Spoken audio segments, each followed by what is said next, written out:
Now, our favorite technique to try and understand the world is to take the two kinds of complexity in broad terms that we face: detail complexity, which is the number of factors we have to take into consideration, and dynamic complexities, the trickiness of the cause and effect relationships between the variables that we have to take into account.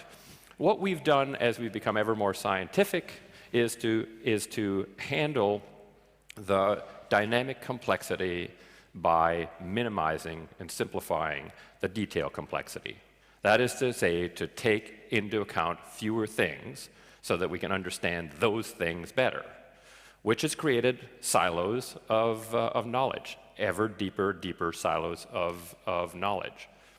What deep silos of knowledge that ignore or simplify detail complexity do is create out of thin air, absolutely out of thin air, interdomain complexity. So we have people who have deep knowledge and use terminology that other people can't possibly understand to explain the causal relationships in their very narrow discipline. So the interesting thing to me is that we've got an approach to deal with complexity that causes more complexity, and then we blame complexity for the problem and not our approach. Now, whenever this happens, I tend to think differently. And what I mean by this is whenever we have a diagnosis of the problem in the world, in this case, the problem is the world is a complex place with uncertainty and nonlinearity, as Helga said on the first day in her blog. And so we then take that problematique and essentially develop an approach.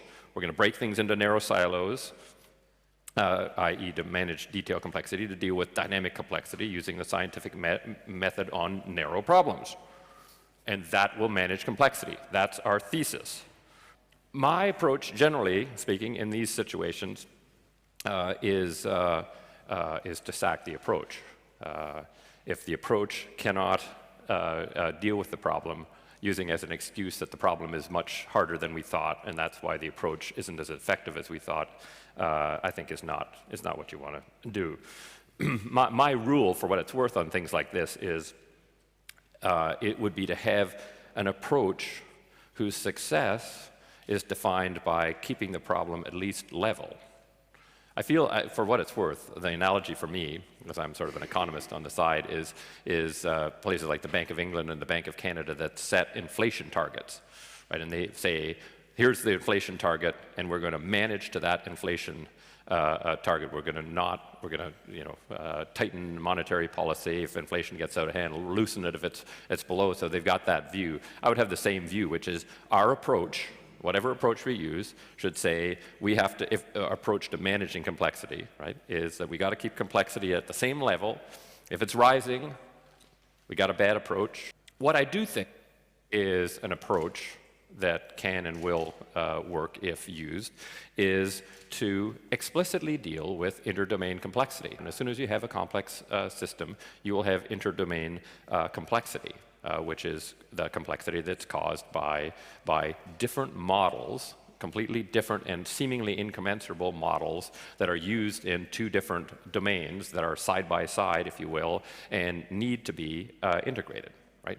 I think we do not teach that at all, certainly not in the business schools. We teach deep silos of information and language systems that apply to finance, and then a different language system that applies to OB, and then a different language system that applies to marketing, so that the students are taught when you have interdomain conflict, you choose the better and more important domain, right?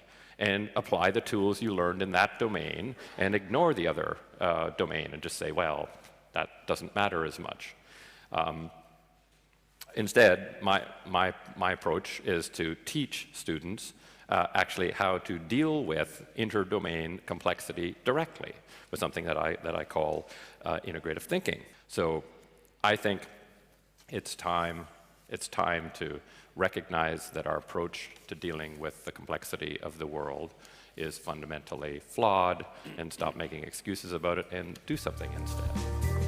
very much.